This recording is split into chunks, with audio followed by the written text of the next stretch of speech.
Gloire à Dieu. Soyez tous les bienvenus à votre étude biblique de ce soir au nom de Jésus-Christ. Grâce soit rendue au Seigneur pour ce qu'il nous enseigne. Nous sommes maintenant dans un moment critique, c'est-à-dire que nous nous approchons de la crucifixion du Seigneur Jésus-Christ. En fait, dans l'écriture, dans l'histoire, dans tout ce que nous étudions, voyant la crucifixion de Christ, la nuit de ce que nous étudions, il sera crucifié.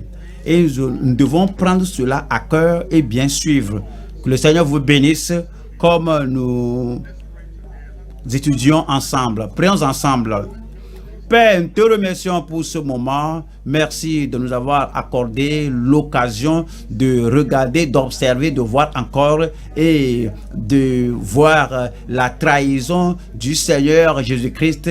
Comme cela mène, comme le traître le mène à la croix. Nous prions que ta parole pénètre dans chaque cœur et que tu nous montres ce dont tu as souffert pour nous, ce que tu nous as donné, et comme une résultante, nous demandons que tu nous aides à ne pas prendre ta parole pour acquis, mais que nous voyons comment nous pouvons nous consacrer, nous laisser à toi, parce que c'est par l'amour de Christ que tu as tout fait pour nous. Nous te remercions parce que tu nous as exaucés. Au nom de Jésus, nous prions. Amen. Et ce soir, nous allons voir Marc 14 et nous lisons du verset 43 au verset 52. C'est au sujet de la trahison de Christ, la trahison du prince de la paix. Marc 14, verset 43. Et aussitôt, comme il parlait encore, arriva Judas, l'un des 12, et avec lui une foule armée et d'épées et de bâtons envoyés par les principaux sacrificateurs, par les scribes et par les anciens. Verset 44 dit: celui qui le livrait, c'est-à-dire Judas Iscariote, leur avait donné ce signe: celui que je baiserai, c'est lui. Saisissez-le et amenez-le sûrement. Verset 45.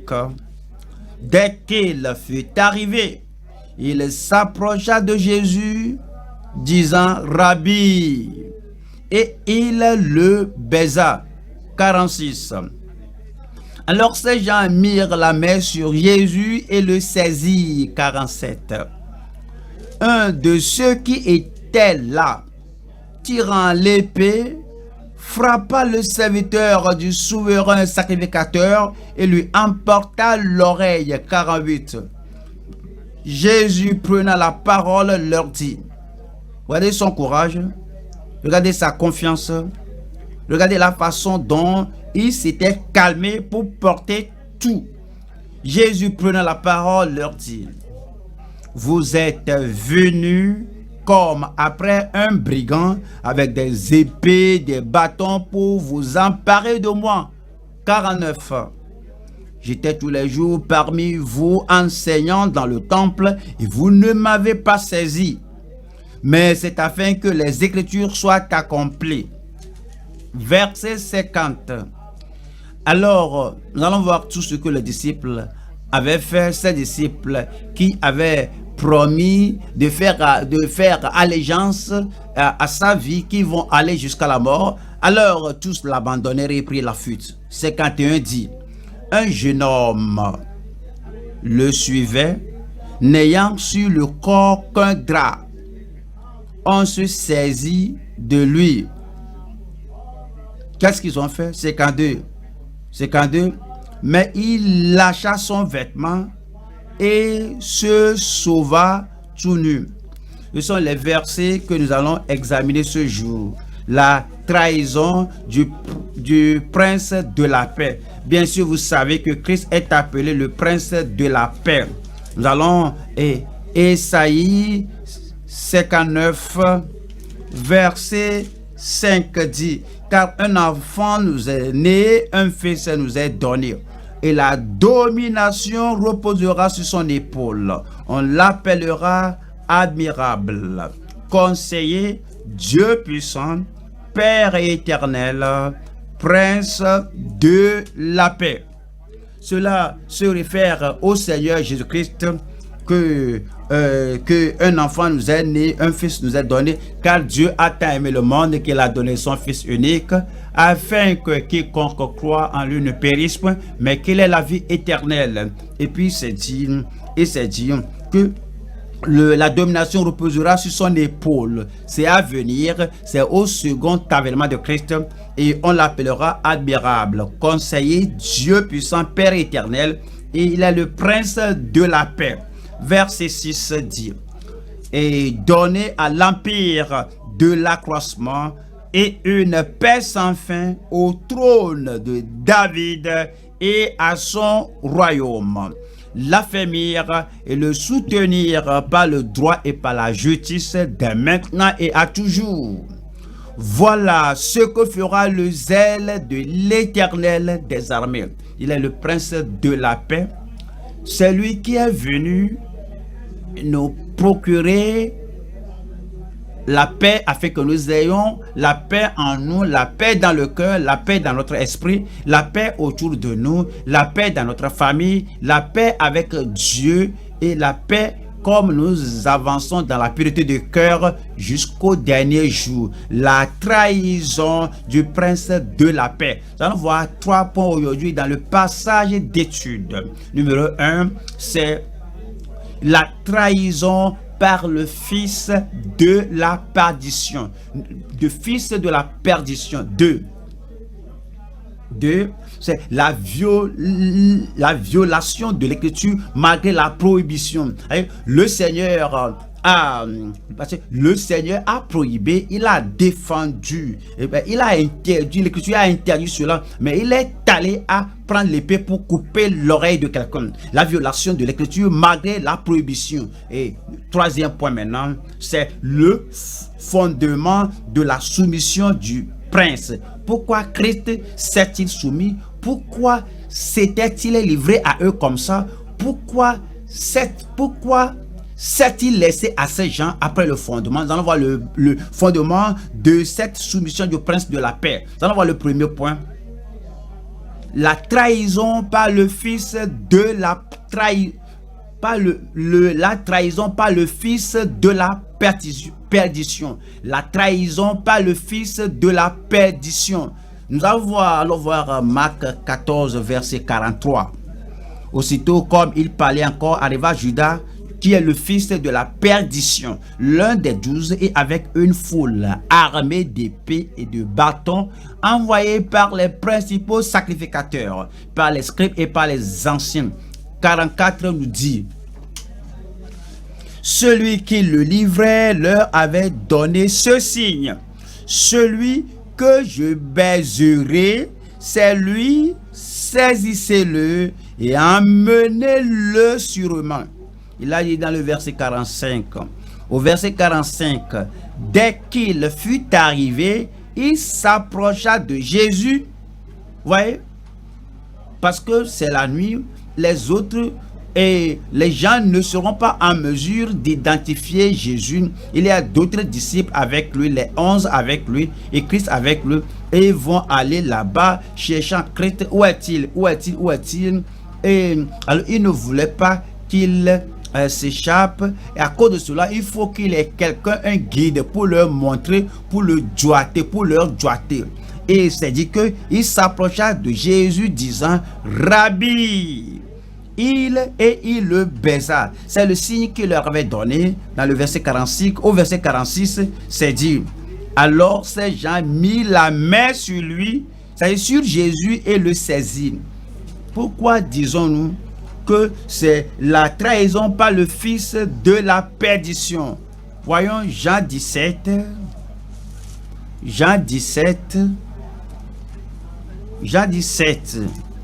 verset 12.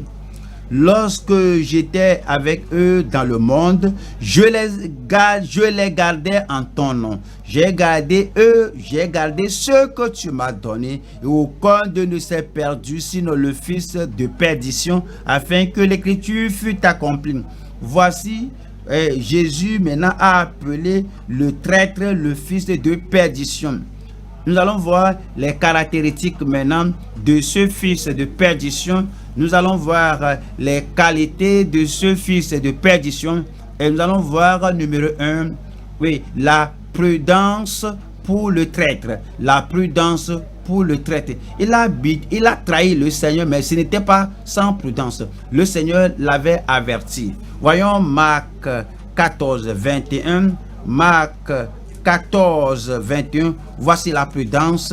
Le Seigneur a donné cette mise en garde dans d'autres écritures. Marc 14, 21. Le Fils de l'homme s'en va selon ce qui est écrit de lui. Mais malheur à l'homme par qui le Fils de l'homme est livré. Mieux vaudrait pour cet homme qui ne fût pas né. Ça, c'est la mise en garde. Le Seigneur lui a dit, il y a quelqu'un qui va me trahir, il y a quelqu'un qui va me montrer à l'ennemi, il y a quelqu'un qui va me livrer à l'ennemi pour me tuer. Mais malheur à cet homme, parce qu'il est mieux que cet homme ne soit né. Alors, la deuxième chose, c'est la cupidité du traître. Pourquoi a-t-il fait ce qu'il a fait? Pourquoi a-t-il trahi le Seigneur Jésus? C'est à cause de sa cupidité. Nous allons à Matthieu 26. Matthieu chapitre 26 et verset 15 qui dit...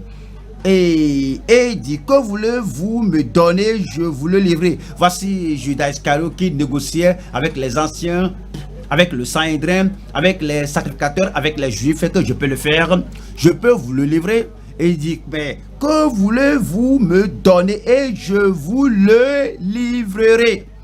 Et ils lui payèrent 30 pièces d'argent. Honte à Judas Iscariote. En Israël, 30 pièces d'argent, c'est le prix d'un esclave et non le prix d'un maître. Voilà la contradiction. Il allait vendre le Seigneur Jésus-Christ, son maître, au prix d'un esclave. Il est venu, Rabbi, et il a baisé. Cependant, le prix qu'il a négocié avec ses anciens, alors c'est le prix d'un esclave. Et ils lui payèrent 30 pièces d'argent. Verset 16. Depuis ce moment, il cherchait une occasion favorable pour livrer Jésus. C'est l'attitude des cupides. À cause de sa cupidité, alors il a cela en esprit. Tout message que Jésus prêchait, toutes les autres choses que disait Jésus, ne prêtait pas attention. Et il cherchait l'occasion où il livrera le Seigneur. Voilà numéro 3. Maintenant, c'est la conduite du traître. Lorsque quelqu'un a déjà décidé qu'il va trahir un ami, qu'il va trahir un voisin, qu'il va trahir quelqu'un entre les mains des gens qui vont le tuer, le détruire, et a déjà l'esprit résolu qu'il aura un gain de ceci, il aura de l'argent de ceci. Alors, quelle sera la conduite d'une telle personne? Nous allons à Matthieu 26, 48. Matthieu 26, verset 48. Celui qui le livrait leur avait donné ce signe. Celui que je baiserai, c'est lui. Saisissez-le. Et dit, vous devez le saisir parce qu'il a le pouvoir. Il peut s'évader. Et dès qu'il s'évade, alors vous n'allez pas me donner ce que j'ai conclu avec vous. Donc, ce ne sera pas ma faute. Moi, je vais le baiser, vous le montrer. Et c'est à vous de le saisir. Verset 49. Aussitôt, s'approchant de Jésus, il dit, salut Rabbi, et il le baisa. Verset 50. Jésus lui dit, mon ami, tu devais être un ami, tu devais être un compagnon. Et cependant, en tant qu'ami, il aimait l'argent plus qu'il n'aimait Jésus le Seigneur, son compagnon, celui qui lui a donné tout ce qu'il avait donné. Vous savez, Jésus les a envoyés 2 à 2 et il était l'un d'eux et il lui a fait des dons, il lui a donné des dons de guérison, des dons pour réussir dans le ministère. Et Jésus il lui a dit: mon ami, ce que tu es venu faire, fais-le. Alors ces gens s'avançaient, mit la main sur Jésus et le saisit. Il agissait comme un ami, il parlait comme un ami, alors qu'il était un ennemi. Alors c'était un ennemi cordial, un ennemi qui agissait comme un ami. Nous allons voir ce qui suit, qui est la cohorte du traître.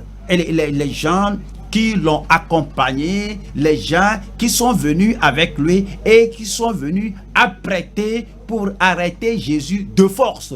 De toute manière, la cohorte, la compagnie, les compagnons du traître. Marc 14. Marc chapitre 14, verset 44. Cela nous parle des gens qui ont environné Judas Iscariote et celui qui le livrait leur avait donné ce signe: celui que je baiserai, c'est lui. Saisissez-le et emmenez-le sûrement. Saisissez-le et emmenez-le sûrement. Voyons Jean 18. Verset 5, Jean 18, voilà le verset 5. Il lui répondit: Jésus de Nazareth. Jésus leur dit: c'est moi. Et Judas, qui le livrait, était avec eux. Pouvez-vous imaginer cela? Il a changé sa compagnie. Il n'était plus en compagnie avec les autres disciples. Maintenant, il travaillait avec la cohorte, avec la compagnie, avec ceux qui vont arrêter le Seigneur Jésus-Christ. Alors, celui qui le livrait était avec eux. Maintenant, nous avons le numéro 1, c'est la mise en garde. Alors, le numéro 2, c'est la sacripité. Le numéro 3, c'est la conduite. Le numéro 4, c'est la cohorte. Et le numéro 5, c'est la consultation avec le traître. Au fait, alors il a consulté ceux qui voudraient Jésus, ceux qui voudraient que Jésus soit trahi, ceux qui voudraient arrêter Jésus, ceux qui voudraient crucifier Jésus. Voilà la consultation qu'il avait tenue avec eux. Matthieu 26, verset 2 qui dit: vous savez que la Pâque a lieu dans 2 jours et que le Fils de l'homme sera livré pour être crucifié. Ici le verset 3 nous dit, alors les principaux sacrificateurs et les anciens du peuple se réunirent dans la cour du souverain sacrificateur appelé Caïphe. Verset 4. Et ils délibérèrent sur les moyens d'arrêter Jésus par ruse, par malice, par hypocrisie, par dissimulation, et de le faire mourir. Pourrez-vous penser d'un véritable disciple, de celui qui suit Jésus tout ce moment, qui consulte maintenant ceux qui veulent tuer Jésus, ceux qui veulent crucifier Jésus? C'est ce qui était arrivé, la consultation avec le traître. Voyons Luc 23. Vous allez voir pourquoi ceci est arrivé. Luc 22, verset 3. Or Satan entra dans Judas surnommé Iscariote. Satan était entré en lui et l'a poussé et l'a propulsé vers les gens qui vont faire la volonté de Satan. Et or Satan entra dans Judas surnommé Iscariote, qui était du nombre des 12. Verset 4 dit: et Judas alla s'entendre avec les principaux sacrificateurs et les chefs des gardes sur la manière de le leur livrer. C'était une action préméditée. C'était pas quelque chose qui est venu qui est venu impromptu sur lui. Il ne sait pas comment faire. Alors, il est allé consulter ces gens. Il est allé négocier avec les sacrificateurs, les chefs des gardes sur la manière de leur livrer Jésus. Voilà le verset 5. Verset 5 qui dit: ils furent dans la joie, ils étaient contents que la voie leur est maintenant ouverte. Maintenant, ils voudraient l'arrêter. Comment l'arrêter maintenant? Et quelqu'un, un voisin s'est présenté, un ami à lui, un disciple à lui est venu disant que je peux faire l'œuvre là. Oh, c'est un jeu très sale, je peux le faire. C'est un jeu meurtrier, je peux le faire. Et puis, ils furent dans la joie et ils convinrent de lui donner de l'argent. Verset 6. Après s'être engagés, ils cherchaient une occasion favorable pour leur livrer Jésus à l'insu de la foule. N'est-ce pas un adoucissement? N'est-ce pas un homme froid, un homme méchant, un homme cruel qui s'est livré à faire pareille chose? Le numéro 6 maintenant, c'est l'endurcissement du traître ou l'opiniâtreté,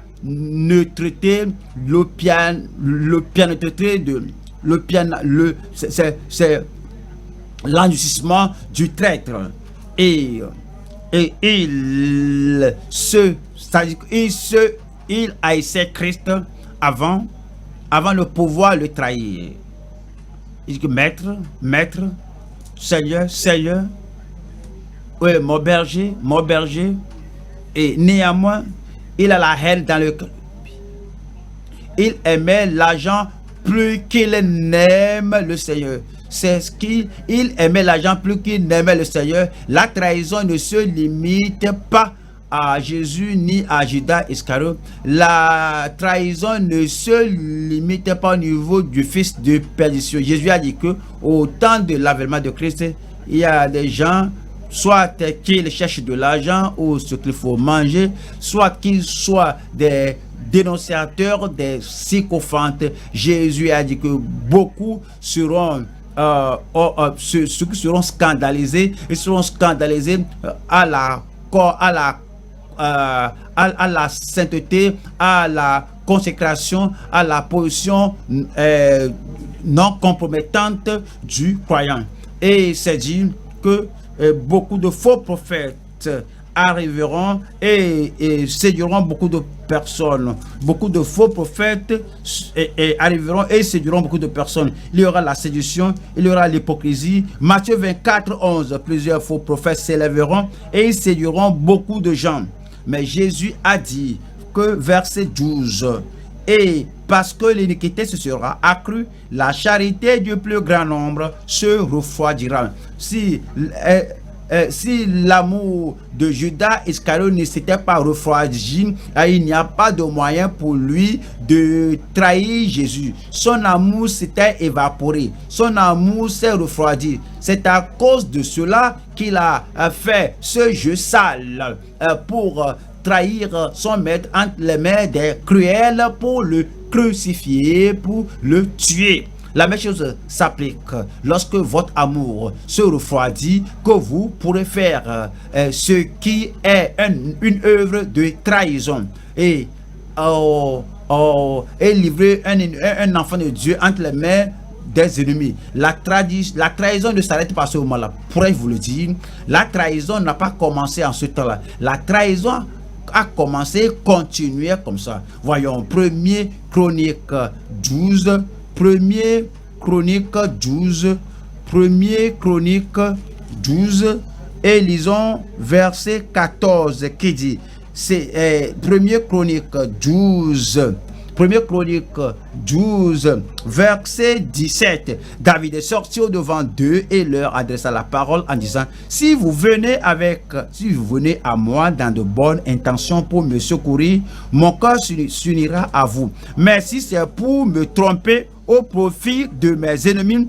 Quand je ne commets aucune violence, il dit que vous voulez que je fasse un progrès, vous voulez que je sois sauvé, sécurisé, mon corps sera avec vous, je serai uni avec vous. Mais d'autre part, si vous venez comme un ami, si vous venez comme celui qui aide, si vous venez comme un supporter et vous venez pour me trahir à mon ennemi, et voyez tu vois que mais si c'est pour me tromper au profit de mes ennemis, quand je ne commets aucune violence, que le Dieu de nos pères le voit et qu'il fasse justice.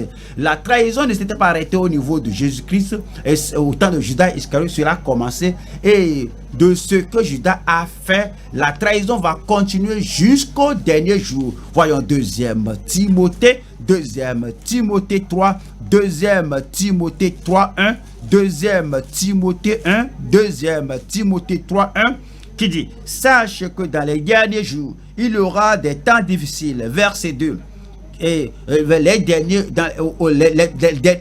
jours, les jours où nous vivons avant l'avènement de Christ, il y aura l'enlèvement, après la grande tribulation, et puis il y aura le second avènement de Christ. Avant que tout cela n'arrive, c'est dit, car les hommes seront égoïstes, amis de l'argent, c'est pourquoi ils vont trahir, fanfarons, hautains, blasphémateurs, rebelles à leurs parents, ingrats, irréligieux. Verset 3, insensibles, déloyaux, calomniateurs. Voyez, l'amour qu'un frère doit avoir pour un frère, l'amour qu'une sœur doit avoir pour une sœur, l'amour que les enfants doivent avoir pour les parents pour leurs enfants. Alors, il n'y aura pas cette affection naturelle. L'amour qu'un homme doit avoir pour un humain, l'amour qu'un ami doit avoir pour un ami, et que dans les derniers jours, toutes ces choses seront à l'envers. Insensibles, déloyaux, calomniateurs, intempérants, cruels, ennemis des gens de bien. Voyez verset 4 maintenant, qui dit, verset 4 dit traître. Tu quoi? Traître, un traître, celui qui trahit, emporté, enflé d'orgueil, aimant le plaisir plus que Dieu. Le Seigneur a donné la mise en garde. Le Seigneur a révélé la cupidité du traître, la conduite, le style de vie du traître. Il a révélé la cohorte et la compagnie et des gens autour du traître, et la consultation avec le traître, et l'endurcissement de la cruauté et du cœur froid du traître. Maintenant, la condamnation du traître. On va à Matthieu 27, verset 3. Alors Judas, qui l'avait livré, voyant qu'il était condamné, se repentit. C'est-à-dire, il regretta et rapporta les 30 pièces d'argent aux principaux sacrificateurs et aux anciens. Il ne pouvait pas dépenser l'argent, c'est l'argent de sang, c'est l'argent qu'il a acquis par la trahison. Il n'a pas pu dépenser l'argent, c'est l'argent qu'il a reçu en voulant que son maître, son berger, le prince de la paix soit tué. Alors il a ramené il a rapporté les 30 pièces d'argent aux principaux sacrificateurs et aux anciens. Verset 4 en disant, j'ai péché. Était-il pardonné? Il n'a pas confessé cela à Christ, il n'a pas confessé ça à Dieu. Si nous confessons nos péchés à Dieu et que nous en détournons, alors il est miséricordieux et juste pour nous pardonner. Mais si vous allez vers les gens qui voudraient crucifier le Seigneur, tu dis que j'ai péché, que j'ai trahi le sang innocent, alors vous êtes tous coupables. Comment un pécheur peut pardonner à un pécheur? Comment un pécheur peut offrir le salut à un pécheur? Comment un pécheur cruel, un religieux cruel, comment peut-il accorder la rédemption à un autre pécheur? Il a confessé aux mauvaises personnes. Si vous serez pardonné, vous devez confesser vos péchés à Dieu. Vous confessez vos péchés à celui qui vous a promis de vous pardonner. Mais Judas Iscariote, de son cas, pour lui de dire que j'ai péché en livrant le sang innocent, ils répondirent, que nous importe? Il est innocent, que nous importe? Il est saint, que nous importe? Il est fils de Dieu, que nous importe? et vous êtes, toi tu es rétrograde, vous êtes rétrograde, et que nous importe, tu te sens culpabilisé, condamné, que nous importe, tout ce que tu fais avec ta vie, va, que nous importe, cela te regarde. Qu'est-ce qui t'est arrivé après tout? Verset 5, il dit, Judas jeta les pièces d'argent dans le temple. Cela brûlait sa main, cela brûlait son cœur. Il ne pouvait pas saisir, il ne pouvait pas avoir l'argent dans sa main. Il y a les gens qui vendent les autres, les gens qui trahissent les autres, les gens qui séduisent les autres pour avoir leur argent. C'est un argent qui va brûler votre âme, c'est l'argent qui va brûler votre esprit, et c'est l'argent qui va brûler éternellement pour toujours. Et il jeta les pièces d'argent dans le temple, se retira et alla se pendre. Il se retira et alla se pendre. Voyons, acte 1. Acte des apôtres, chapitre 1, 16. Acte 1, 16, hommes frères. Il fallait que s'accomplisse ce que le Saint-Esprit, dans l'Écriture, a annoncé d'avance par la bouche de David au sujet de Judas, qui a été le guide de ceux qui ont saisi Jésus. Verset 17. Il était compté parmi nous 1, 2, 3, 4, 5, 6, 7, 8, 9, 10, 11, 12. Il était le numéro 12. Il était compté parmi nous en tant qu'apôtre, en tant qu'un disciple engagé, consacré. Il était compté parmi nous pour prendre la parole de l'évangile et avoir un ministère et aller dire aux pécheurs que le pécheur doit se repentir. Le pécheur doit se repentir. Et il était compté parmi nous et il avait part au même ministère. Verset 18, on dit, cet homme, Judas Iscariote, et ayant acquis un champ avec le salaire du crime, est tombé, s'est rompu par le milieu du corps, et lorsqu'il a commis le suicide, s'est rompu et par le milieu du corps, et toutes ses entrailles se sont répandues. Verset 19, la chose a été si connue de tous les habitants de Jérusalem, tout le monde l'a appris. C'était un avertissement. Il ne faut pas être traître. Chaque maison en parle. Cet homme, Judas Iscariote, le Seigneur l'a averti. Et néanmoins, il a trahi son Seigneur. Regardez ce qui lui était arrivé. Et que je ne serai pas traître. Je ne serai pas traître. Oui, la chose a été si connue de tous les habitants de Jérusalem que ce chant a été appelé dans leur langue Akeldama, c'est-à-dire chant de sang. Verset 20. Or, il est écrit dans le livre des psaumes que sa demeure devienne déserte et que personne ne l'habite et qu'un autre prenne sa charge. Voilà le verset 25. Verset 25, la dernière partie du verset 25. Cet apôtre-là que Judas a abandonné pour aller. Cet apôtre-là que Judas a abandonné. Pour aller en son lieu. Pour aller en son lieu. Le lieu.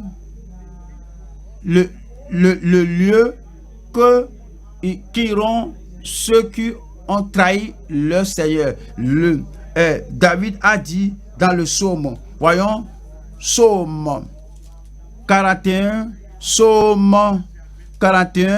la prophétie était là, l'homme l'a couru et rentré dans cela.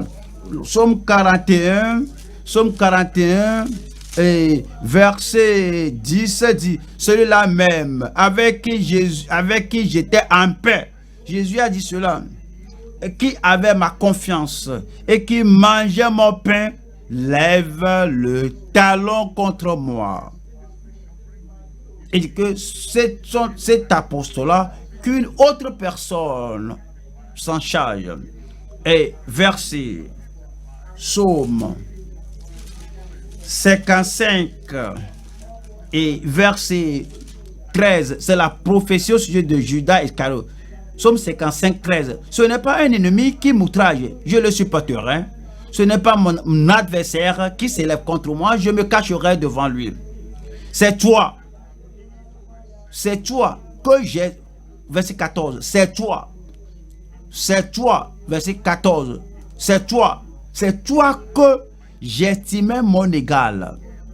On s'assied ensemble, on marche ensemble, on planifie ensemble, on remplit ce ministère ensemble. C'est toi que j'estimais ensemble, mon égal. C'est toi que j'estimais mon égal, toi mon confident et mon ami. Ensemble, nous vivions dans une douce intimité. Nous allions avec la foule à la maison de Dieu. Cependant, Psaume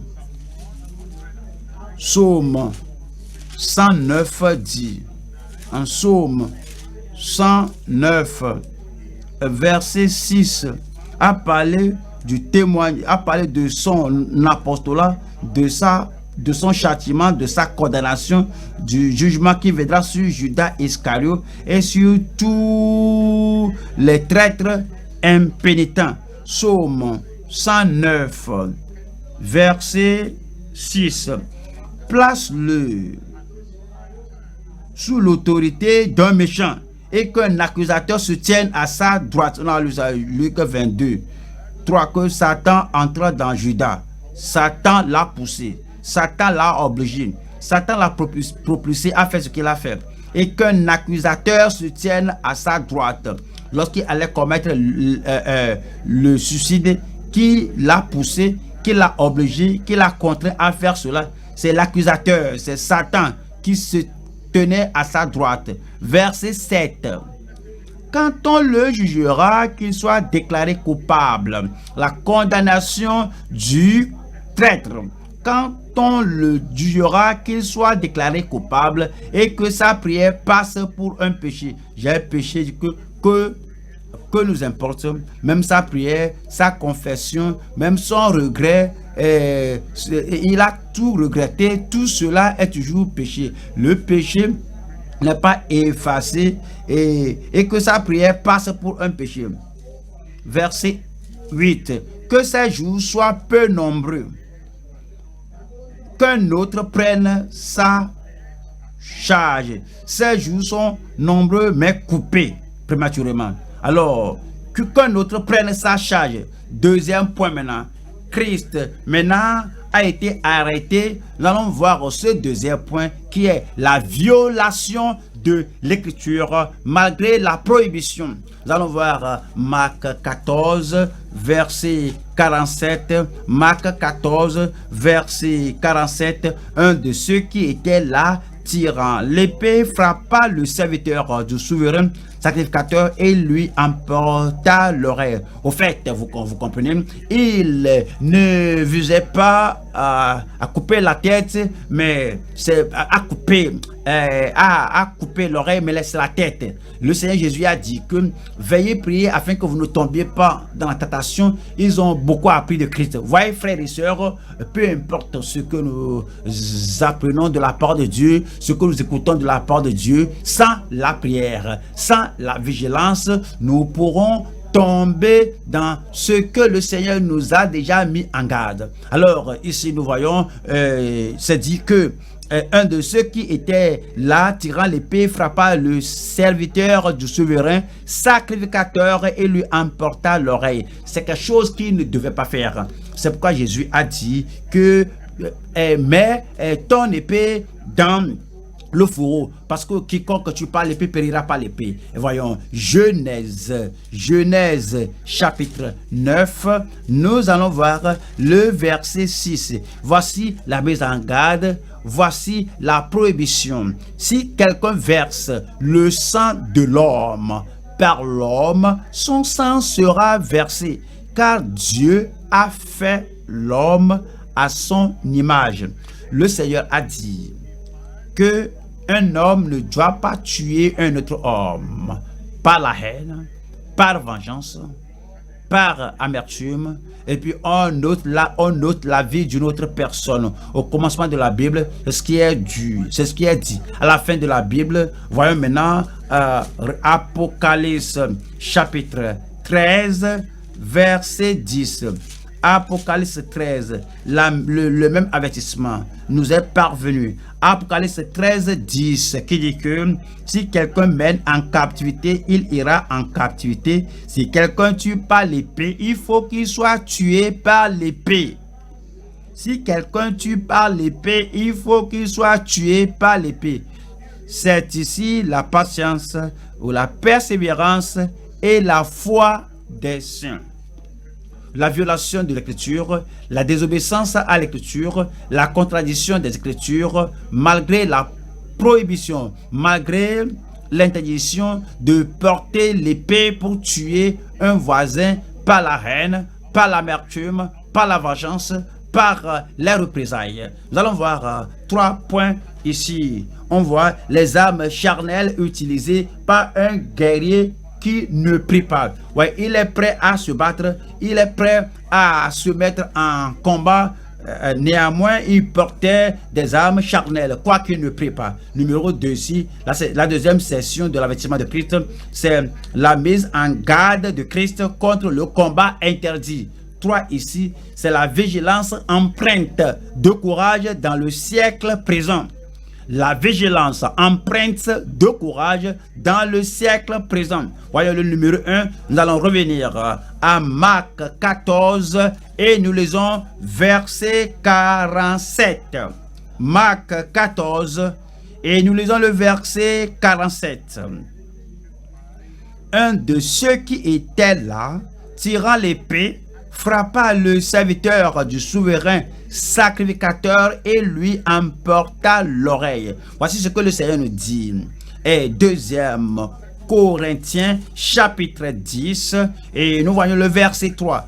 2e Corinthiens chapitre 10 verset 3 dit: si nous marchons dans la chair, qu'est-ce que cela veut dire? Comme vous vivez, vous marchez, vous allez par-ci, par-là, c'est votre chair.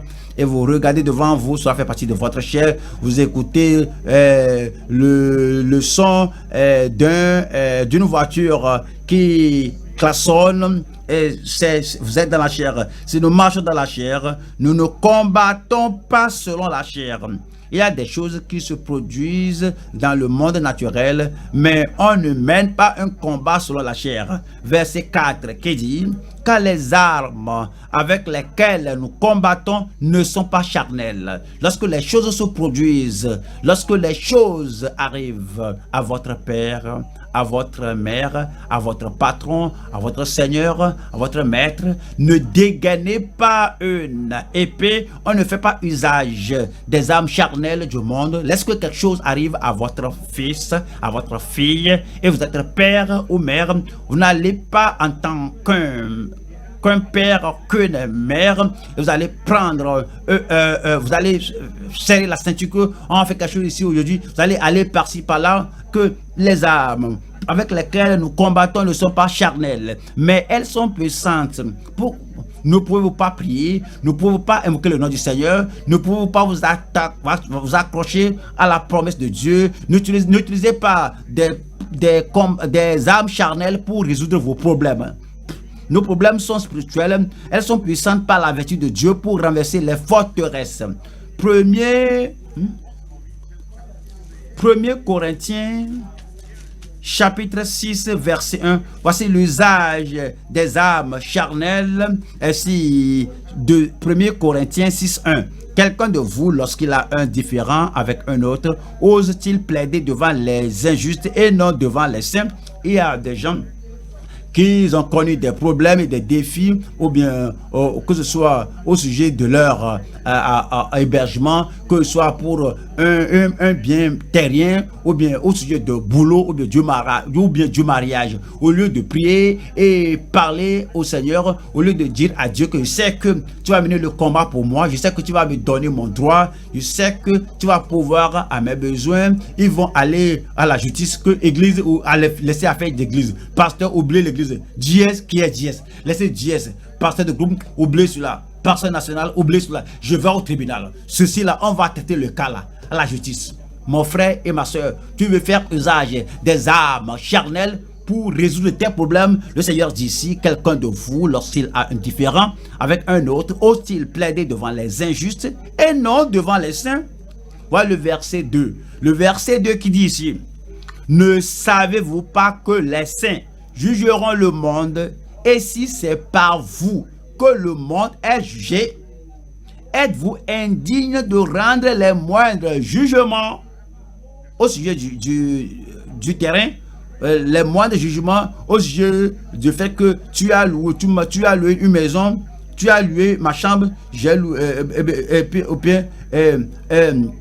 tu as amené ton enfant à mon école, tu n'as pas payé la scolarité, donc je vais t'amener au tribunal. Voici, entre les maris et femmes, parents et enfants, êtes-vous indigne de rendre les moindres jugements? Verset 3. Ne savez-vous pas que nous jugerons les anges et nous ne jugerions pas à plus forte raison les choses de cette vie? 4. Quand donc vous avez des différends pour les choses de cette vie, qu'est-ce que les choses de cette vie? Mariage est de cette vie, il n'y a pas de mariage au ciel. Qu'est-ce que les choses de cette vie? Acheter des terrains, c'est de cette vie, on n'achète pas de terrain au ciel. Il m'a triché, je vais faire ceci là. Voici la lettre d'emploi, il a contredit tout cela. Voici la contradiction des droits humains. Ça c'est le monde. Et c'est dit ici que c'est dit que quand donc vous avez des différends pour les choses de cette vie, ce sont des gens dont l'Église ne fait aucun cas que vous prenez pour juger. Alors, que tout ce qui se passe dans l'Église, ce sont des gens dans l'Église. Voyez, si vous avez un problème, réglez cela dans l'Église au lieu d'aller dans le monde et puis traduire les choses à la justice, que celui-ci m'a fait ceci, il m'a fait cela. Donc, on doit utiliser le droit humain pour s'en sortir. Verset 5 dit, je le dis à votre honte, ainsi il n'y a parmi vous pas un seul homme sage qui puisse prononcer entre ses frères. Mais verset 6 dit, mais un frère plaide contre un frère et une sœur plaide contre une sœur. Un ouvrier plaide contre un ouvrier. Et un dirigeant plaide contre un dirigeant, mais un prédicateur plaide contre un prédicateur, mais un frère plaide contre un frère, et cela devant des infidèles. Verset 7 dit, c'est déjà certes un défaut chez vous que d'avoir des procès les uns avec les autres. Pourquoi? Ne souffrez-vous pas plutôt quelque injustice? Il m'a volé. Oui, elle m'a volé. Oui, elle m'a fait ceci. Oui, je ne peux plus supporter cela. Il dit non, vous n'êtes pas chrétien, vous n'êtes pas croyant. N'allez-vous pas au ciel? Est-ce que vous ne pensez plus au ciel? Alors vous voulez résoudre vos problèmes de façon mondaine, charnelle. C'est dire, pourquoi ne vous laissez-vous pas plutôt dépouiller? Pourquoi ne vous laissez-vous pas plutôt dépouiller? 8. Mais c'est vous qui commettez l'injustice et qui dépouillez, et c'est envers des frères que vous agissez de la sorte. 9. Ne savez-vous pas que les injustes n'hériteront point le royaume de Dieu? Ceux qui fraudent les autres, ceux qui trichent les autres sont des injustes, ceux qui oppriment les autres sont injustes, et ceux qui font le mal et qui oppriment les autres et trichent chez les autres, c'est l'injustice. Et c'est dire, ne croyez pas que parce que la femme ne peut rien faire contre vous et l'homme ne peut rien faire contre moi, je ne vais même pas écouter même ces dirigeants, ces prédicateurs, ces pasteurs dans l'église. Alors un homme injuste, une femme injuste, ne savez-vous pas que les injustes n'hériteront point le royaume de Dieu? Ne vous y trompez pas, ni les impudiques, ni les idolâtres, ni les adultères, ni les efféminés, c'est-à-dire ceux que les efféminés, on parle les homosexuels, ni les infâmes, ni les voleurs, ni les cupides, ni les ivrognes, ni les outrageux, ni les ravisseurs n'hériteront le royaume de Dieu. Alors, il nous dit de ne pas faire usage des âmes charnelles et nous dit de retourner à Dieu, que Dieu résolve vos problèmes. Voyons l'avertissement de Christ. On va maintenant à la mise en garde de Christ contre le combat interdit. Nous retournons à Matthieu 26. Matthieu 26, 52. Alors Jésus lui dit, remets ton épée à sa place. Voici ce qu'il dit. Il dit, disciple, faut pas lutter pour moi, faut pas utiliser des armes charnelles pour mener le combat pour moi. Si quelqu'un veut combattre pour vous, la personne veut combattre pour vous, on fait cela contre notre pasteur, on a fait cela contre notre dirigeant, on a fait cela à ce frère, à cette sœur, même quoi qu'il soit doux, quoi qu'elle soit douce, alors nous allons prendre le devant pour elle. Nous allons les amener à la justice. Il faut leur dire de ne pas mener le combat pour vous. Jésus lui a dit, mais Jésus lui a dit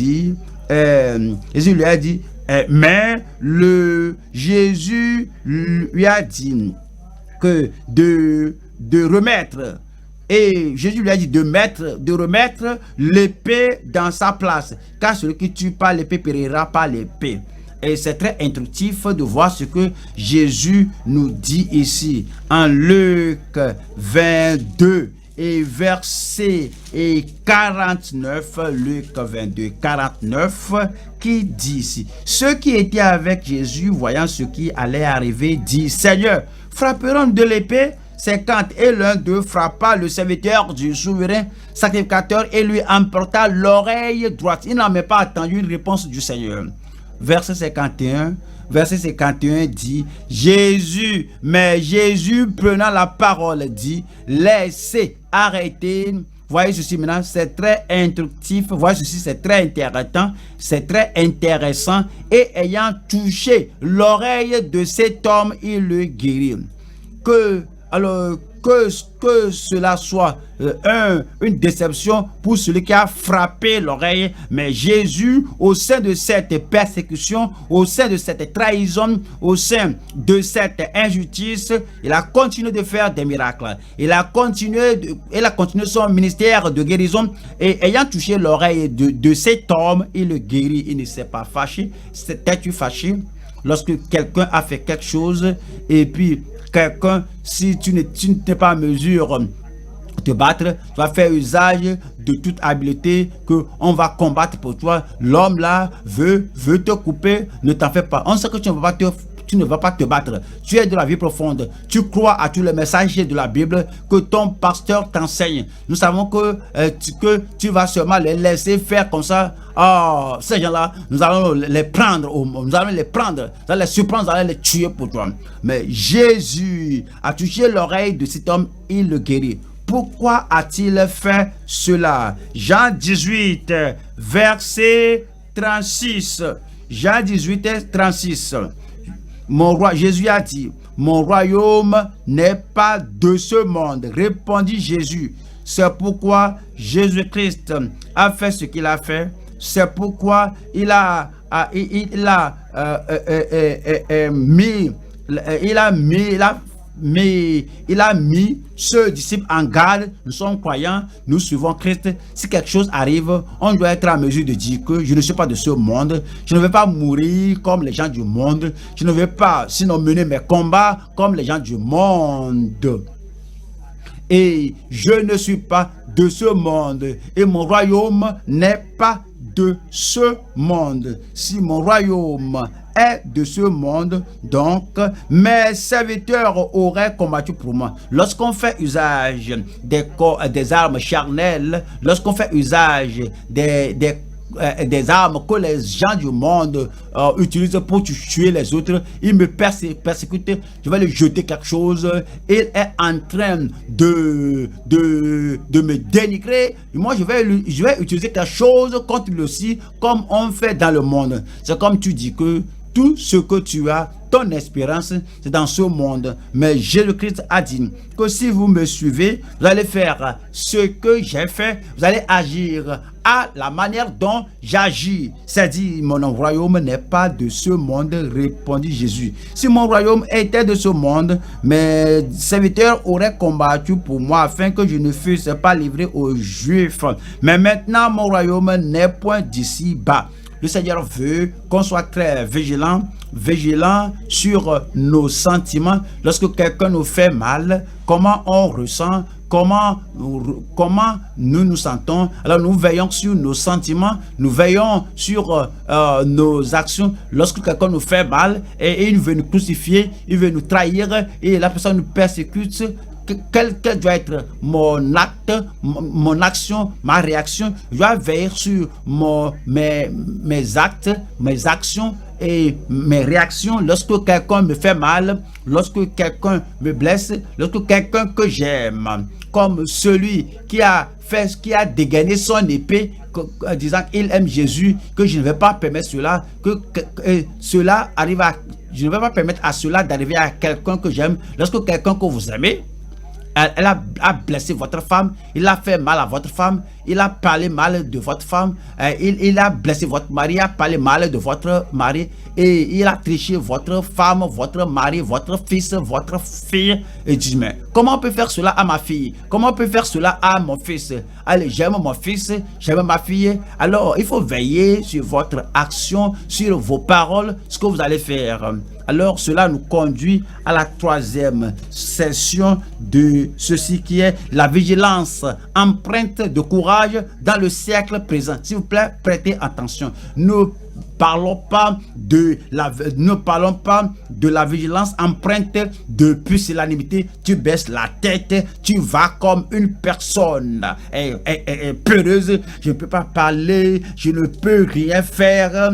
Je ne peux rien faire. Après tout, la Bible a dit, voici ce qu'il faut faire, voici ce qu'il ne faut pas faire. Je suis sans aide, je suis sans secours, je suis pusillanime, je suis faible, je suis impuissant, je n'ai pas de force.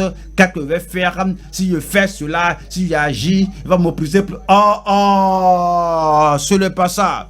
Jésus-Christ était courageux. Il leur avait dit que vous venez m'arrêter comme vous venez vers un brigand, comme quand vous venez vers un voleur. J'ai prêché, j'étais avec vous, je prêchais la parole dans votre synagogue. Vous n'avez pas mis la marque sur moi. Et puis maintenant, l'heure des ténèbres est venue. Alors, il a levé sa tête, il a regardé qu'il a fait face à ce qu'il doit faire face, à ce à quoi il doit faire face avec courage. Nous, enfants de Dieu, lorsqu'on fait face à la persécution, à la souffrance, alors on ne veut pas dire que je suis courageux comme je suis vigilant comme un peureux. Non, on est courageux, on est vigilant avec on est courageux et on est vigilant. Quelque chose qui va arriver, alors vous n'allez pas sinon vous venger, mais vous êtes courageux. Vous n'allez pas, sinon, user de représailles, mais vous êtes courageux. Vous n'allez pas utiliser des armes charnelles, mais vous êtes courageux. Vous n'allez pas pleurer devant le diable ou bien devant les messagers du diable. Vous êtes courageux, mais vous êtes vigilant. La vigilance empreinte de courage dans ce siècle présent. Allons à 1 Pierre chapitre 2. 1 Pierre 2. Nous lisons le verset 19. Verset 19 qui dit: car c'est une grâce que de supporter des afflictions par motif de conscience envers Dieu quand on souffre injustement. Verset 20. En effet, quelle gloire y a-t-il à supporter de mauvais traitements pour avoir commis des fautes? Mais si vous supportez la souffrance, lorsque vous faites ce qui est bien, c'est une grâce devant Dieu. Lorsque vous agissez bien, lorsque vous n'êtes pas en erreur, lorsque vous faites bien, lorsque vous souffrez, lorsque vous faites bien, vous souffrez d'avoir bien fait, alors vous supportez cela et vous prenez cela avec courage. alors c'est une grâce devant Dieu. C'est agréable à Dieu. Verset 21 maintenant nous dit: et c'est à cela que vous avez été appelés, parce que Jésus-Christ aussi a souffert pour vous. Arrêtez-vous un peu ici. Il n'a pas pleuré. Christ aussi a souffert. Arrêtez-vous un peu. Et il n'a pas dit qu'est-ce qui se passe maintenant? Comment pouvons-nous négocier maintenant? On ne négocie pas avec Satan. On ne négocie pas avec les persécuteurs. On ne négocie pas avec les méchants. Et on ne leur paie pas leur monnaie. Et vous la prier, Père, pardonne-leur, car ils ne savent pas ce qu'ils font. C'est ainsi que Jésus, avec courage, a fait face à ce qui lui est arrivé. Et c'est à cela que vous avez été appelés, parce que Christ aussi a souffert pour vous, vous laissant un exemple, afin que vous suiviez ses traces. Afin que vous suiviez ces traces. Si vous êtes pusillanime, vous êtes faible, vous ne suivez pas ces traces. Si vous aimez être en confrontation, vous ne suivez pas ces traces. Si vous êtes compromettant, vous ne suivez pas ces traces. Si vous êtes écrasé, vous faites dos, vous ne suivez plus le Seigneur, vous ne suivez plus ces traces. Et si vous avez des conflits et vous voulez mener le combat avec l'épée et les armes charnelles, vous ne suivez pas ces traces. Si vous êtes énervé et vous dites ceci là contre vous, vous dites ceci contre eux, mais vous êtes peureux. Mais lorsque vous êtes calme, lorsque vous êtes courageux, lorsque vous tenez bon, et lorsque vous savez que vous suivez les Écritures et vous voulez que les Écritures s'accomplissent dans votre vie, c'est ainsi que vous suivez Jésus. Et c'est dit qu'il nous laisse un exemple afin que nous suivions ses traces. 22.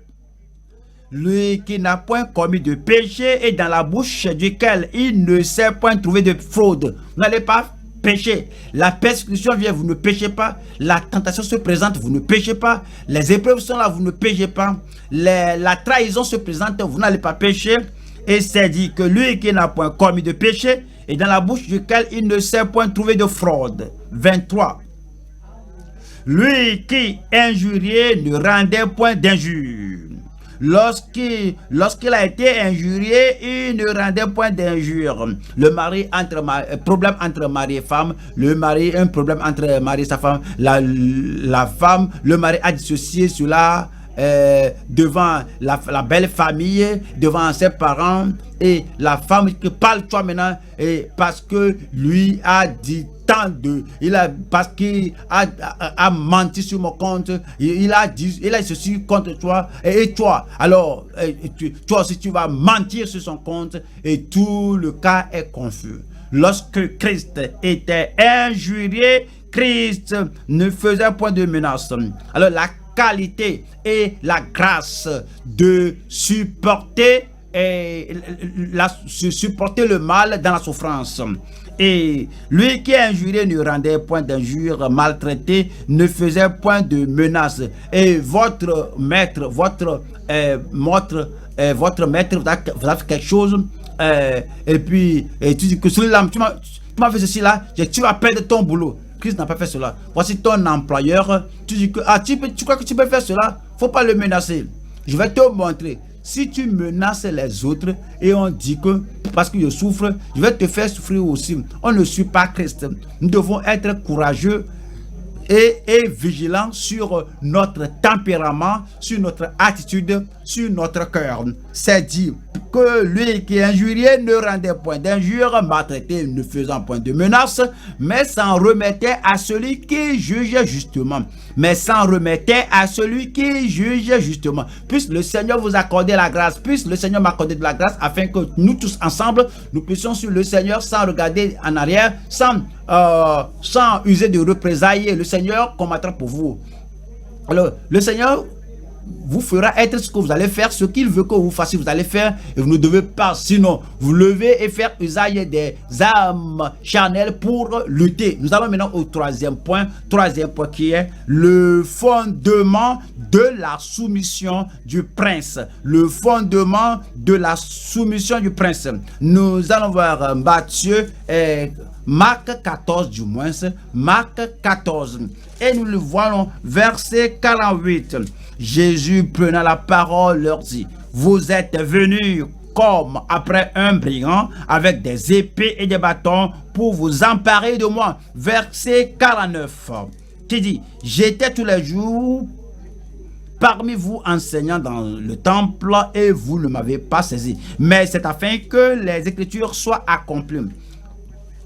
C'est toujours l'attitude du Seigneur Jésus-Christ, notre Seigneur, notre Maître, notre exemple parfait. Les Écritures doivent être accomplies. L'Écriture doit s'accomplir.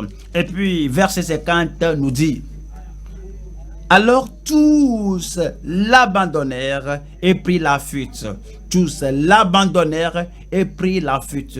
Quel était le fondement de la soumission de Christ, le prince de paix, de la paix, le puissant prince, le puissant prince et le surnaturel prince? Numéro 1, nous allons voir la suprématie indomptable du prince surnaturel. Il a le pouvoir, il a l'autorité. Cependant, voilà ce qu'il a fait. Il s'est soumis lui-même. Voilà ce qu'il a fait en tant que prince. Je vois Matthieu 26. Matthieu 26, voyons.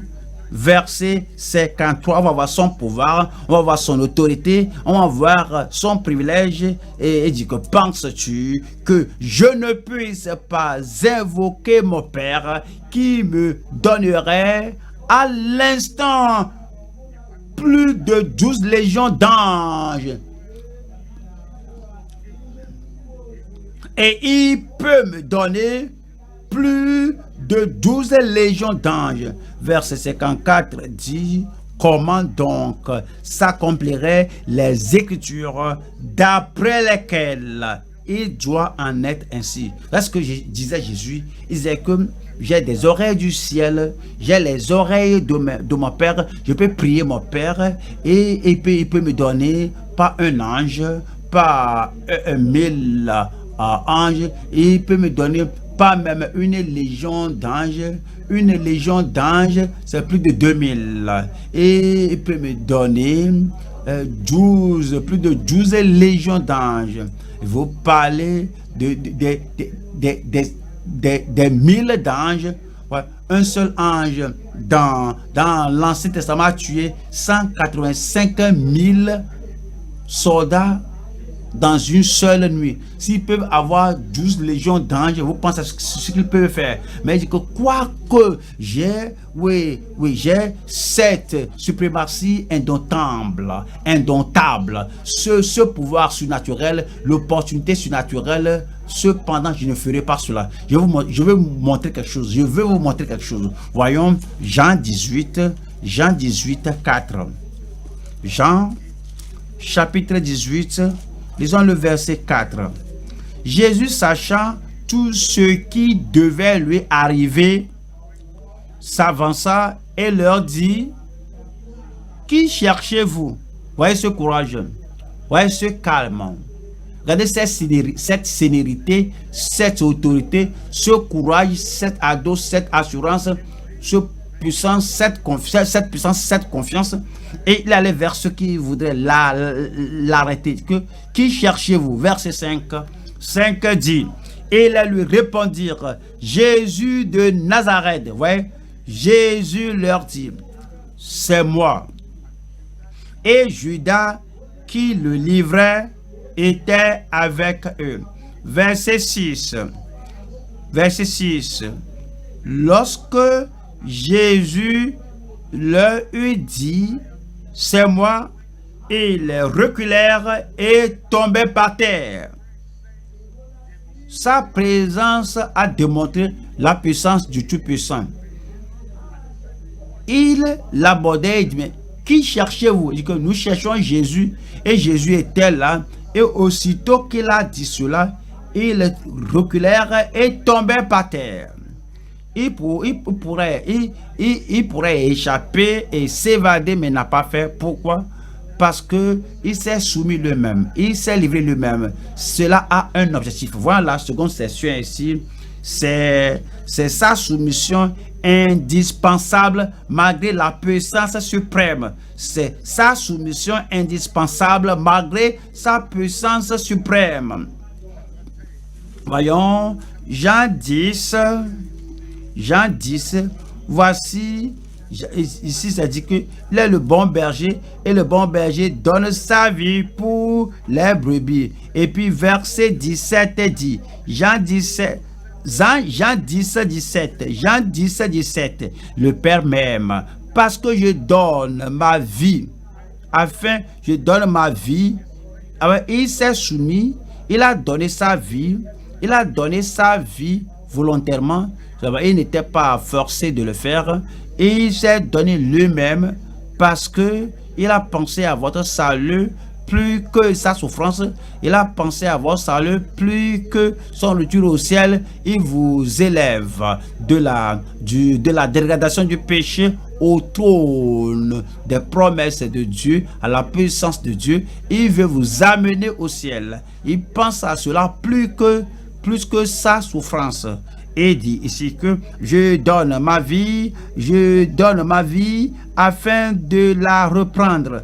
Verset 18 dit, personne ne me l'ôte, je l'assume, je la donne, c'est indispensable parce que je dois le faire.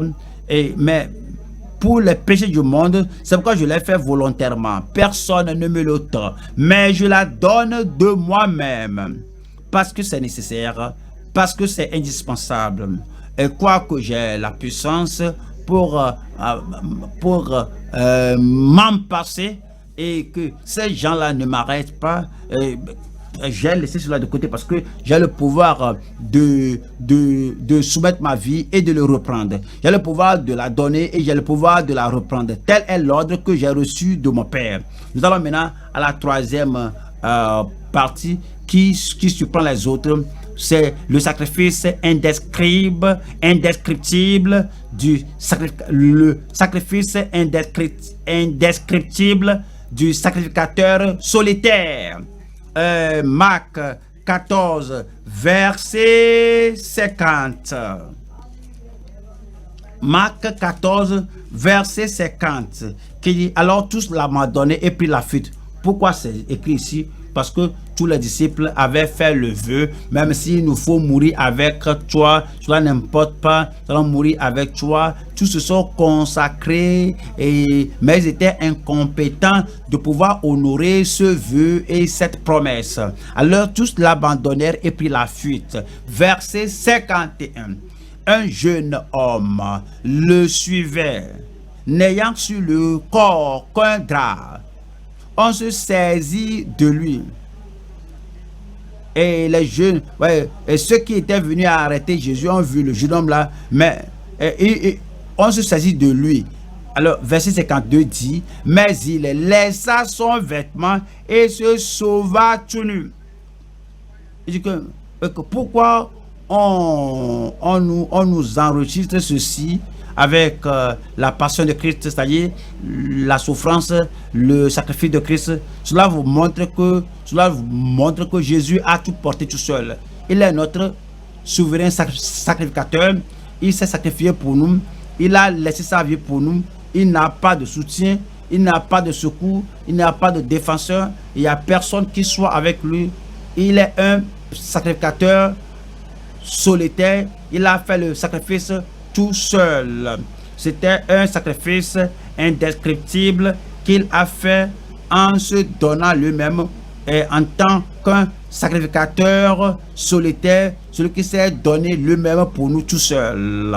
Alors soulignez le mot là, tout seul, tout seul. Voyons Jean 16. Jean 16. Voilà le verset 32. Oh, Jean 16, 32. Jean 16, 32, voilà ce que Jésus a dit. Tous l'ont abandonné et ce jeune homme qui avait un drap autour de lui et l'ont pris. Viens ici. Et puis lui aussi s'est enfui, s'est fui. Jean 16, 32. Voici l'heure vient et elle est déjà venue où vous serez dispersés chacun de son côté et et où vous me laisserez seul. Ça va être solitaire. Vous me laisserez seul. Il est laissé tout seul. Mais je ne suis pas seul, car le Père est avec moi. Chaque parole que Jésus a prédite, a prophétisé, s'est accomplie, même jusqu'au moindre détail, que personne ne sera avec lui et il livrera sa vie pour nous. Voyons Hébreux chapitre 9, 7. Hébreux 9, 7. Cela parle du sacrifice de Christ. Et dans la seconde, le souverain sacrificateur seul, entre une fois par an, alors il sera notre souverain sacrificateur, il sera le prince de notre salut. Et la façon dont le souverain sacrificateur l'a fait tout seul dans l'Ancien Testament, dans la Nouvelle Alliance, le Seigneur le fait tout seul.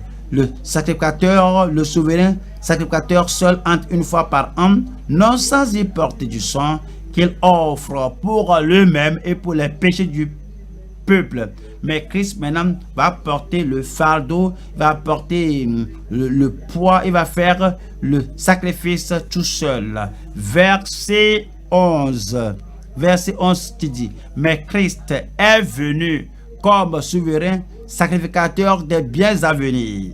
Il a traversé le tabernacle plus grand et plus parfait, qui n'est pas construit de main d'homme, c'est-à-dire qui n'est pas de cette création. Verset 12 dit: et il est entré une fois pour toutes dans le lieu très saint, non avec le sang des boucs et des veaux, mais avec son propre sang. Personne ne l'a supporté, ayant obtenu une rédemption éternelle. Ayant obtenu une rédemption éternelle. Verset 14 dit: combien plus le sang de Christ, qui par un esprit éternel s'est offert lui-même sans tâche à Dieu, purifiera-t-il votre conscience des œuvres mortes afin que vous serviez le Dieu vivant. Verset 15. Et c'est pour cela qu'il est le médiateur d'une nouvelle alliance, afin que la mort étant intervenue pour le rachat des transgressions commises sous la première alliance, ceux qui ont été appelés reçoivent l'héritage éternel qui leur a été promis. Maintenant, nous pouvons avoir cette rédemption éternelle, cet héritage éternel, ce salut éternel, cette réconciliation avec Dieu à cause de ce que Christ a fait. Mais rappelez-vous, il doit le faire tout seul. Voyons verset 22. Voyez la raison pour laquelle il a fait verset 22 de Hébreux 9, 22. Et presque tout, d'après la loi, est purifié avec du sang et sans effusion de sang. C'est pourquoi ceci est indispensable. C'est pourquoi le sacrifice est indescriptible et nécessaire. Et sans effusion de sang, il n'y a pas de sang. Il a versé son sang, il s'est donné lui-même, il a payé le prix pour votre salut. Et maintenant, vous devez croire en ce sang qui est versé pour vous. Vous devez vous donner au Seigneur, vous devez croire au Seigneur, parce que si vous ne le faites pas, le dernier jour, le jugement du dernier jour viendra, et sans croire au sang versé de Christ, il n'y a pas de rémission, il n'y a pas de pardon, il n'y a pas de rédemption, et il n'y a pas de salut, et il n'y a pas de réconciliation avec Dieu. Verset 27, Hébreux 9, verset 27. Et comme il est réservé aux hommes de mourir une seule fois, après quoi vient le jugement. La mort viendra finalement, et à la fin de la vie, la mort viendra, et vous avez besoin du sang de l'agneau, le sang de Jésus-Christ. Il a déjà versé pour le pardon de vos péchés, pour la rémission, pour la rédemption de votre âme, pour le salut de votre âme. Le sang là est déjà versé, et comme il est réservé aux hommes de mourir une seule fois, après quoi vient le jugement. Verset 28 qui dit: de même Christ, qui s'est offert une seule fois pour porter les péchés de plusieurs, qu'il porte vos péchés, qu'il porte votre culpabilité, qu'il porte votre condamnation, qu'il porte votre châtiment, qu'il ôte le jugement éternel de vous. Vous ne devez pas porter cela parce que Christ maintenant a fait le sacrifice et l'a fait tout seul. Et c'était agréé par le Père Céleste. De même, Christ qui s'est offert une seule fois pour porter les péchés de plusieurs, apparaîtra sans péché une seconde fois à ceux qui l'attendent pour leur salut. Et il apparaîtra la seconde fois, il reviendra. Lorsqu'il reviendra, il ne va plus faire le sacrifice pour le péché. Alors, il a déjà fait une fois pour toutes. Et vous devez croire au Seigneur Jésus-Christ et donner votre cœur, votre vie au Seigneur. Et maintenant, comme vous venez, alors que le juste vivra par la foi, le juste naît de nouveau par la foi, va continuer à mener sa vie par la foi, et va marcher par la foi. Vous allez continuer à vivre par la foi, faire tout par la foi, jusqu'à ce qu'il vienne. Croyez au Seigneur Jésus-Christ. Si tu as déjà fait cela, alors il faut continuer de croire, afin que ta vie que tu mets maintenant, tu vis dans la foi au fils de Dieu. Galates chapitre 2, verset 20. Galates 2, verset 20. Nous lisons verset 20. Galates 2, 20. J'ai été crucifié avec Christ. Et si je vis, voyez Jésus-Christ, il est crucifié. Il a porté vos péchés. Alors transférez-lui votre péché. Identifiez avec lui à la croix de Calvaire, afin que c'est vous qui avez péché, que c'est vous qui devez être crucifié, et il a pris votre place. Vous pouvez maintenant dire que oui, je m'identifie avec lui, il a porté mes péchés, il a porté mon opprobre, il a porté mon angoisse, il a ôté ma souffrance. J'ai été crucifié avec Christ, et si je vis, ce n'est plus moi qui vis, et oui, mon ancien moi ne vit plus, mon ancienne habitude ne prend plus la partie intégrante de ma vie, mon ancien caractère ne m'environne plus, ne me pousse plus, ne me tire plus. Ce n'est plus moi qui vis, ce n'est plus le vieux moi, c'est Christ qui vit en moi. Si je vis maintenant dans la chair, je vis dans la foi au Fils de Dieu. C'est ainsi qu'il faut vivre maintenant. Vous croyez au Seigneur Jésus-Christ qui vous a amené au royaume. Cela vous fait naître de nouveau. Cela vous fait être réconcilié avec Dieu. Cela vous amène à la rédemption éternelle qu'il a souffert pour vous l'acquérir. Et cette fois a commencé lorsque vous continuez à mener la vie chrétienne. Continuez comme ça, vous vivez dans la foi au Fils de Dieu qui m'a aimé et qui s'est livré lui-même pour moi. Alors il nous dit en 1 Timothée chapitre 2, 1 Timothée 2, 1 Timothée 2, 1 Timothée 2, 4. Le salut est pour tout le monde, la rédemption est pour tout le monde. C'est à vous, c'est pour vous aujourd'hui, c'est pour vous cette nuit, dans ce siècle présent. 1 Timothée 2, 4. Qui veut que tous les hommes soient sauvés? Et alors vous avez appris la trahison de Christ, vous avez appris la crucifixion de Christ, vous avez appris la souffrance de Christ, le prix qu'il a payé pour notre salut. Il a payé votre prix, le prix total. Vous pouvez être sauvé maintenant, vous pouvez l'invoquer maintenant et demeurer sauvé. Et qui veut que tous les hommes soient sauvés et parviennent à la connaissance de la vérité. Et parviennent à la connaissance de la vérité. Voilà le verset 6 qui nous dit: qui s'est donné lui-même en rançon pour tous. C'est là le témoignage rendu en son propre temps. On va à Tite, chapitre 2, 14. Il a fait ceci pour vous, il a fait pour moi, il a fait ceci pour chacun de nous. Et qui s'est donné lui-même pour vous.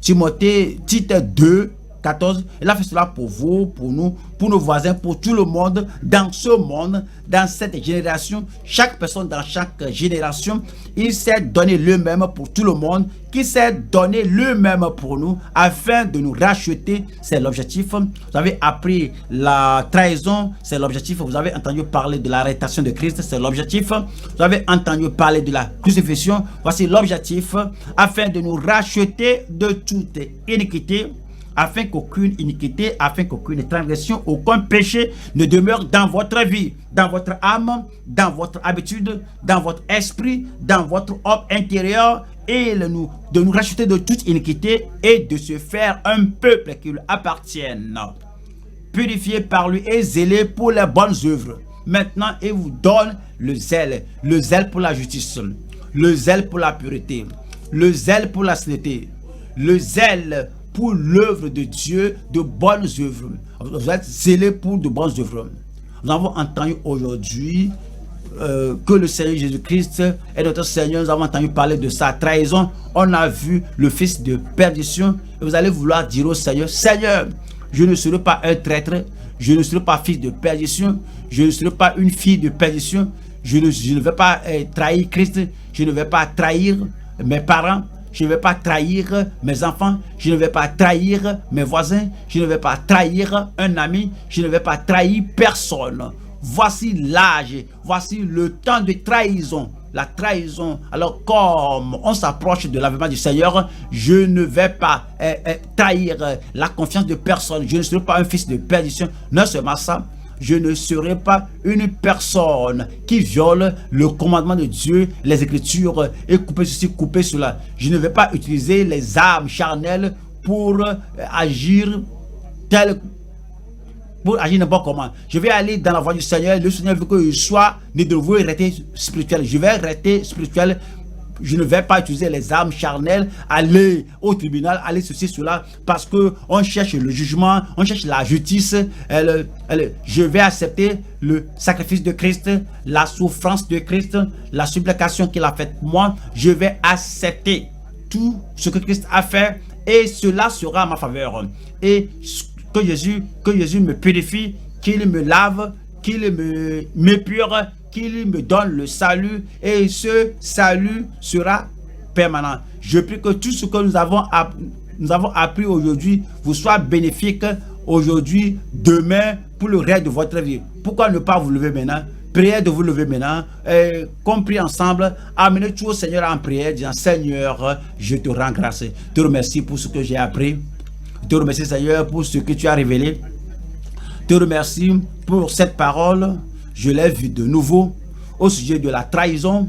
Je l'ai vue de nouveau la mise en garde que tu as donnée à la personne, à ce Judas Iscariot qui t'a trahi. J'ai vu la mise en garde, l'avertissement que tu as donné de veiller, de prier. Et je vais prendre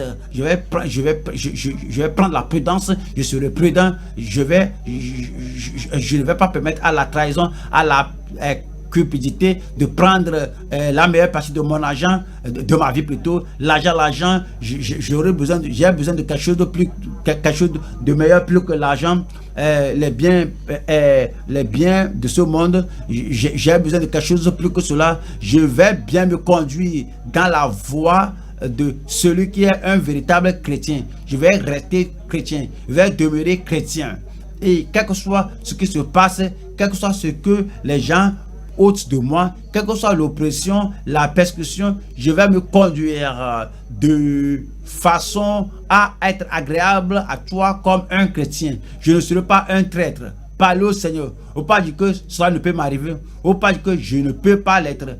Veillez, priez. Il faut prier pour que vous ne tombiez pas dans le piège de Satan pour devenir un traître, et que vous ne vous associez pas avec la cohorte des traîtres, que vous ne vous environnez pas des compromettants, que vous ne vous enveloppez pas de ceux qui aiment le conflit, de ceux qui aiment se battre. N'allez pas vous environner de ceux qui aiment la confrontation, ceux qui aiment crier, ceux qui portent l'épée, ceux qui portent ceci et cela. Vous serez quelqu'un qui marche sur les traces du Seigneur Jésus-Christ, sur les traces du Seigneur Jésus. Vous n'allez pas consulter ceci et cela lorsque vous avez un problème de mariage. Alors vous allez rapporter cela à votre père, rapporter cela à votre père, votre belle famille, et puis où vas-tu? Non, que mon cœur bouillonne. Pourquoi votre cœur doit bouillonner? Il ne faut pas permettre à votre cœur, votre tempérament de bouillonner. Calmez-vous et faut pas avoir une consultation avec les méchants pour votre famille, ils vont détruire votre famille pour vous, ils vont tuer votre famille pour vous. Alors nous allons l'éliminer pour toi. Nous allons l'éliminer pour toi. Il ne faut pas faire cela. Il faut parler au Seigneur. Seigneur, quel que soit ce que je souffre, quelle que soit l'oppression, quelle que soit la persécution, quelle que soit la mauvaise représentation, je ne vais jamais consulter avec personne. Je ne vais jamais consulter quelqu'un pour détruire quelqu'un. Et n'ayez pas la cruauté, n'ayez pas l'opiniâtreté, n'ayez pas le cœur froid, la dureté de cœur des incroyants avec quelqu'un. Ayez une conscience tendre afin de ne chercher à faire du mal à personne. Avez-vous appris qu'au temps de ce confinement, il y a beaucoup de combats, peu de choses il y a le combat, il y a le tempérament dans la famille parce que ils sont là à tout moment parce que ils n'ont pas vu l'œuvre, ils n'étaient pas ensemble pour un long moment parce qu'il y a le confinement, donc on doit rester ensemble. Alors il ne faut pas permettre que cela se passe. Frères et sœurs, vous êtes les parents, vous êtes à la maison avec vos parents. Il ne faut pas se battre à la maison, il ne faut pas se battre dans le district, que on distribue ceci, cela. Et pour moi. On a appris que on distribue ceci et ceci. Est-ce que c'est parce que je suis dans une église de langue? Faut pas vous battre. N'ayez pas la dureté, l'endurcissement de ceux qui ne connaissent pas Christ. Faut pas avoir un cœur opiniâtre rebelle. C'est à cause de la condamnation du traître, à cause de la damnation du destructeur. Et puis le Seigneur nous dit que nous ne devons pas faire usage des âmes charnelles. Rappelez-vous de l'Éternel. Faut pas violer l'Écriture. Faut pas désobéir à l'Écriture. Faut pas utiliser des âmes charnelles. Faut pas même secrètement. Ton frère peut ne pas le savoir. Ton mari, ta femme peut ne pas le savoir. Faut pas utiliser des âmes charnelles. L'étranger peut ne pas le savoir. Le pécheur peut ne pas le savoir. Quelqu'un vous a fait du mal et puis la personne a des difficultés. Il ne faut pas dire que Dieu l'a attrapé. C'est pourquoi c'est bon. C'est pourquoi il mérite cela. Il ne faut pas dire cela. Il ne faut pas parler comme un incroyant. Que votre cœur soit pur. Que votre cœur soit pacifique. Et il ne faut pas souhaiter le mal à quelqu'un. Même votre ennemi le plus terrible, faut pas lui souhaiter le mal. N'utilisez pas un sentiment, faut pas utiliser des méthodes charnelles. Ayez les sentiments de Christ et soyez courageux. N'ayez pas, prenez le courage de Christ. Vous n'êtes pas victime. Mais il faut supporter. Même si vous avez les souffrances, vous supportez comme Christ. Vous n'êtes pas peureux. Vous avez la confiance en Dieu. Vous avez le courage en Dieu. Vous avez une vigilance empreinte de courage dans ce présent siècle. Dieu merci, il est mort pour vous. Et Dieu merci, Christ s'est soumis pour vous. Il a donné sa vie pour vous. Il a soumis sa vie. Il a donné sa vie. Il a fait le sacrifice. À cause de cela, maintenant, vos péchés sont pardonnés. À cause de cela, maintenant, votre âme est sauvée. À cause de cela, maintenant, vous pouvez être sanctifié. À cause de cela, maintenant, vous êtes racheté. À cause de cela, maintenant, vous êtes rendu saint et vous marchez par la foi maintenant. Et vous pouvez maintenant mener une vie de sainteté, une vie de justice ici sur la terre. Quel que soit ce qui se passe, vous pouvez marcher avec Christ. Vous êtes crucifié avec lui. Vous vivez dans la foi au Fils de Dieu qui vous a aimé et qui s'est donné lui-même pour vous. Et rendez-lui grâce et croyez-le que vos péchés sont pardonnés. Croyez-le qu'il a payé le prix pour vous. Il n'y a rien d'autre à faire pour que vous soyez pardonnés, pour que vous soyez sauvés, pour que vous teniez ferme dans l'écriture et que vous teniez bon avec courage, ayant la victoire plus que vainqueur dans votre vie. Vous pouvez maintenant marcher dans la foi en lui et le salut est pour vous. Et rendez-lui grâce. Gloire à Dieu, le Seigneur l'a fait. Prions ensemble. Père, nous te remercions pour ton amour. Nous te remercions parce que tu as donné ton Fils unique pour notre salut, pour notre rédemption. Seigneur Jésus, nous te remercions parce que tu n'étais pas évadé, tu n'as pas fui, tu as porté l'opprobre, tu as porté l'angoisse, nos péchés, la souffrance, et tu as ôté la culpabilité et la condamnation pour nous. Seigneur, maintenant tu as dit que tout le monde, quiconque invoque le nom du Seigneur sera sauvé. Nous t'invoquons. Chacun de nous t'invoque. Quiconque a entendu cette étude, quiconque a écouté cette étude, t'invoque. Je prie que tu accordes l'assurance du salut à tout le monde au nom de Jésus-Christ. L'assurance d'être réconcilié avec toi. Avec toi, nous pouvons marcher maintenant dans la justice de Christ. Accorde l'assurance là à tout le monde au nom de Jésus-Christ. Seigneur, comme nous parcourons la vie, et beaucoup de choses pourraient arriver. Quelles soient les choses qui arriveront, donne-nous, Seigneur, la même conformité avec la vie du Seigneur Jésus-Christ. Que nous marchions avec courage, que nous soyons calmes, avec confiance, et que nous soyons consacrés, et que nous marchions dans la justice et dans la sainteté sans interruption, et que nous n'usions pas de représailles, et que nous n'utilisions pas les armes du monde, mais que nous vivions tel que tu le veux, et que embellir notre vie avec la sainteté et la justice. Que notre esprit, notre tempérament, notre attitude, notre âme, notre vie intérieure soit conforme au Seigneur Jésus-Christ. Nous te remercions parce que tu nous as exaucés. Lorsque nous cessons de combattre pour nous-mêmes, tu vas combattre pour chacun de tes enfants. Protège ton peuple, préserve ton peuple et aide-nous, Seigneur, à continuer à marcher dans le chemin du devoir jusqu'à ce que nous te voyions face à face au nom de Jésus-Christ. Nous te remercions parce que tu nous as exaucés. Au nom de Jésus, nous prions. Amen. Merci beaucoup. Que le Seigneur vous bénisse.